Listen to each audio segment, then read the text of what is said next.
परमात्मा की शरण में पहुंचना। किसी मंदिर के दरवाजे पर लिखा था आपका मन गंदा है।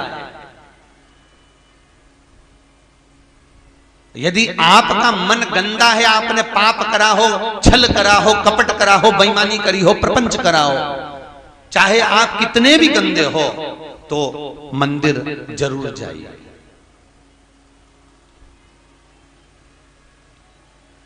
आपका मन गंदा है तो मंदिर जरूर जाओ।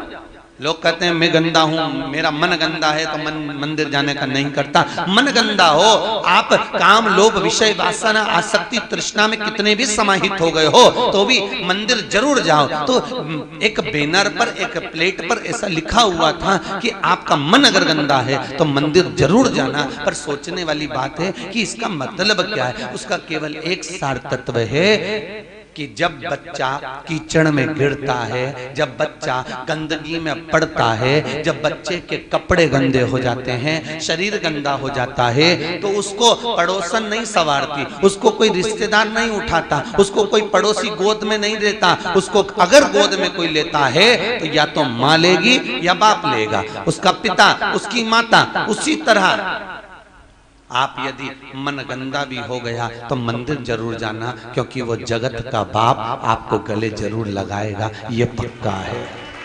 वो जगत की मां, जगत का बाप आपको हृदय से अवश्य लगाएगा। क्योंकि चाहे कितने भी गंदे काम, लोभ विषय आसना वासना आसक्ति तृष्णा जितने भी तुम समाहित हो गए चले गया।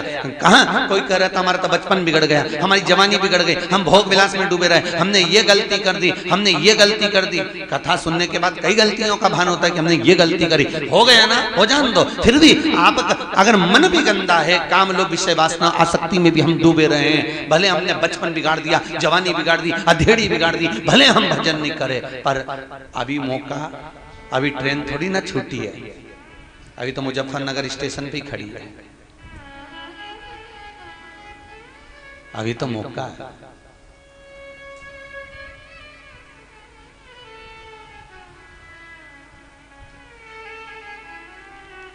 अच्छा ईमानदारी से बोलो, स्टेशन पर उतरते समय आप स्वयं पहले उतरते हो कि सामान पहले उतारते हो? जम के बोलो। सामान उतारते हो, पहले पूरा सामान बाहर, फिर अपन बाहर।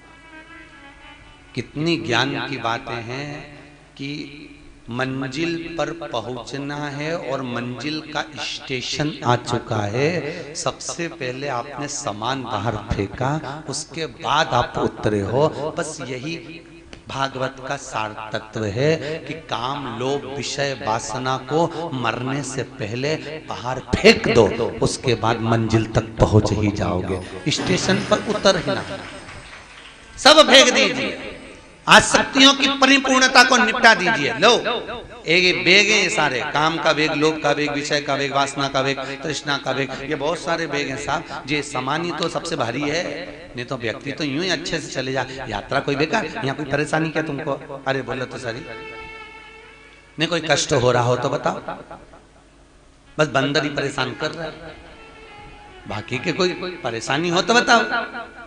अरे बोलो तो सही, नहीं है ना कोई परेशानी, भोजन में कोई परेशानी नहीं। सबसे ज्यादा तकलीफ कब होती है? बस वो स्टेशन पे उतरते और चढ़ते। ये सामान जो है ना, बस सबसे ज्यादा उलझन ये सामान से है। काम लोभ विषय वासना तृष्णा आसक्ति, ये सामान से सबसे ज्यादा तकलीफ है। नहीं तो लीला भाई तू तो एक नंबर की है, तू कहीं बुरी तुम नहीं हो, तुम्हारी ये आसक्ति, ये तृष्णा, ये लोभ, ये विषय, ये वासना, ये हमारे बेग जो है ये हमको कष्ट प्रदान कर देते हैं। और हम सामान रखते हैं किसी बेग में और ढूंढते हैं किसी बेग में, और घंटों निकल जाता है, बाद में वही सामान बाहर पड़ा हुआ मिल जाता है। बस यही है, आसक्ति के बेग में काम को डूब रहे हैं और काम के बेग में आसक्ति को ढूंढ रहे हैं। आसक्ति में लोभ को ढूंढा जा रहा है, लोभ से विषय में ढूंढा जा रहा है। और हम ढूंढने में सारा फैला लेते, इतना फैलाते हैं कि पूरा, किसी की तो आदत रहती है जब तक वो पूरा फैला नहीं फैला रहा, उसके कमरे में मजे ही नहीं, आनंद। और फिर पड़ोसन के उठा अपना सामान उठा, पता, यहाँ ये पटक दिया, वहाँ वो पटक दिया, पूरा घर गंदा कर दिया। फिर उसमें कोई कहीं की ना कहीं की एक आध समझदार रहती है तो झाड़ू उठा के झाड़ू भी लगा देती है। ऐसा कोई सदगुरु आता है जो सारा सामान सोर के झाड़ू लगा के तुम्हें स्वतंत्र कर कर चला जाता है। कोई सदगुरु आता है जो काम लोभ विषय वासना आसक्ति तृष्णा को उठाकर कहीं एक कोने में पटकता है, एक जगह पर ढेर लगा देता है, एक जगह पर संभाल के रख देता है और उसके बाद तुम्हारा कमरा साफ कर कर चले जाता है। आसक्तियों से परे ढूंढो।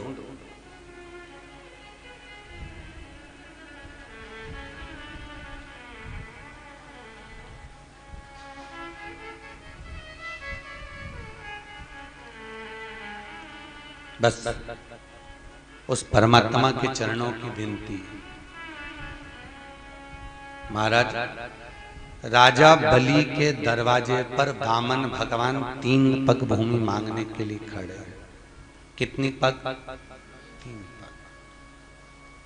भाग्य देखना कितना किस्मत वाला है। कौन? राजा बलि। उसके भाग्य के बराबर दुनिया में किसी का भाग्य नहीं हो सकता साहब।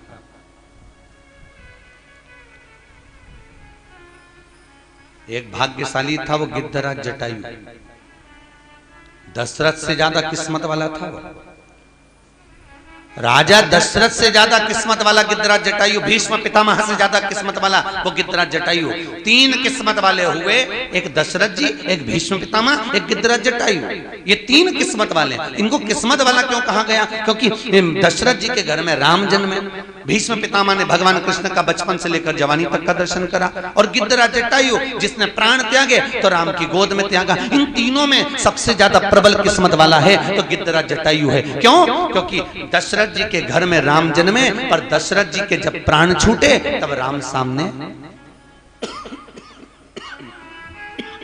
नहीं, राम सामने नहीं। भीष्म पितामह जिसने भगवान कृष्ण का बचपन से लेकर जवानी तक का दर्शन किया, पर जब प्राणों को त्यागा तो कृष्ण सामने नहीं थे। पर गिद्धराज जटायु जिसने जीवन भर मांस खाया, पर जब प्राणों को त्यागा तो राम को सामने पाया। बस ऐसा ही हमारा जीवन हो। बचपन गया जाने दो, जवानी गई जाने दो, अधेड़ी गई जाने दो, पर बुढ़ापा मत बिगड़ने देना। बुढ़ापा आता है तो गवर्नमेंट भी रिटायर कर देता है, जाओ रे अब तो जिंदगी संवार लो। गवर्नमेंट भी रिटायर कर देती है। क्या कहती है?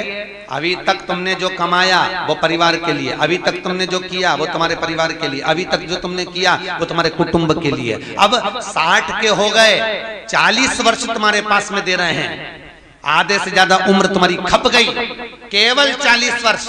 जाओ अब थोड़ा जाकर भगवान का भजन करना। अभी तक परिवार के लिए करा, अब अपने इस आत्म कल्याण के लिए करना। तो गवर्नमेंट भी रिटायर कर देती है, चले जाओ अब जाओ। पर कई लोग ऐसे होते हैं कि रिटायरमेंट मिलने के बाद में भी दूसरी जॉब ढूंढते हैं। कई ऐसे होते हैं जो दूसरी जॉब ढूंढते हैं।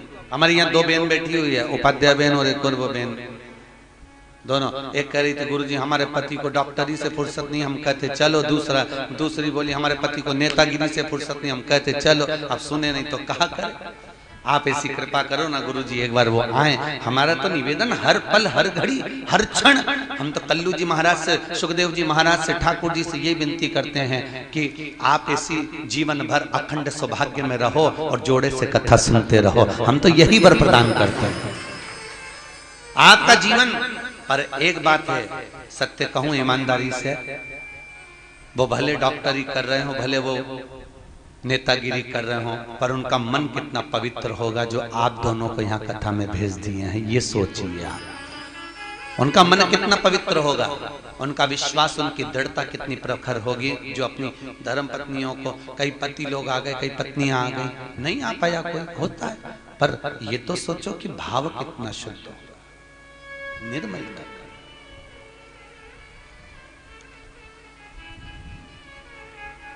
और वो भाव, निर्मलता का स्वभाव, भगवत पद की प्राप्ति का केंद्र बिंदु बस वही होगा।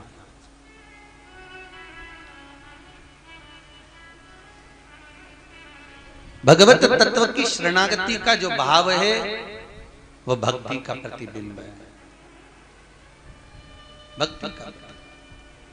और भक्ति के प्रतिबिंब में भगवत तत्व की प्राप्ति का एक साधन।